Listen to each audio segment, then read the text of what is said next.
Hi guys, welcome to our channel mister సిస్నరీ.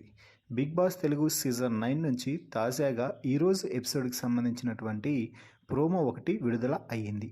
ఆ ప్రోమోని ఒకసారి చూసినట్లయితే వైల్డ్ కార్డ్ కంటెస్టెంట్గా హౌస్లోకి అడుగుపెట్టిన దివ్యాకి బిగ్ బాస్ ఒక టాస్క్ అయితే ఇచ్చాడు.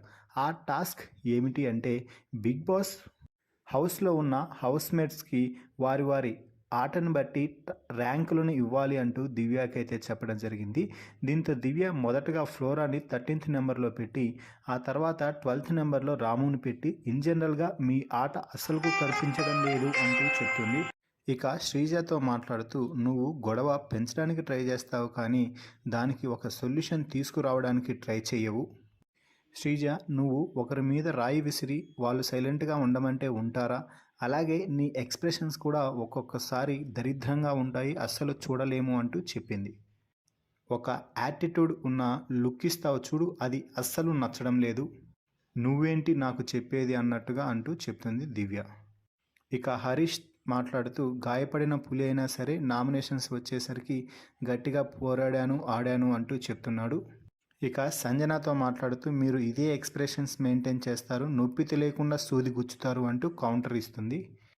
ఇక ఇమ్యూని సెకండ్ ప్లేస్లో పెట్టి, మీరు ఒకటి ఏమిటంటే పక్కవాడి కోసం గివప్ చేస్తున్నారు అంటూ చెప్పింది.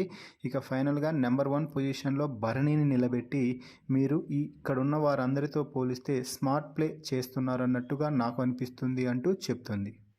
ఆ తర్వాత బిగ్ బాస్ మాట్లాడుతూ, తన అభిప్రాయం ప్రకారం కేవలం 5గురు మాత్రమే కెప్టెన్సీకి పోటీ పడగలరు అంటూ 5 మందిని కెప్టెన్సీ పోటీదారులుగా బిగ్ బాస్ నిర్ణయం తీసుకున్నాడు. అంటే 1 to 5 ప్లేసెస్ వరకు కెప్టెన్సీ పోటీదారులుగా నిలిచారు. వీరితో పాటు దివ్య కూడా కెప్టెన్సీ టాస్క్లో పోటీ అయితే పడింది. ఇక వీరి ఆడిన ఆట ఏమిటి అంటే, గెలిపిస్తారా తప్పిస్తారా. అంటే మిగిలిన కంటెస్టెంట్స్ అందరూ కూడా బాల్స్ విసురుతూ ఉంటారు, వీరు ఒంటిపై ఆ బాల్స్ అంటుకునేలాగా చేసుకోవాలి. అలా ఎవరైతే ఎక్కువ బాల్స్ ఒంటిపైన నిలబెట్టుకుంటారో చివరి వరకు ఆడి వారు ఈ వారం కెప్టెన్గా నిలుస్తారు అంటూ చెప్తున్నారు.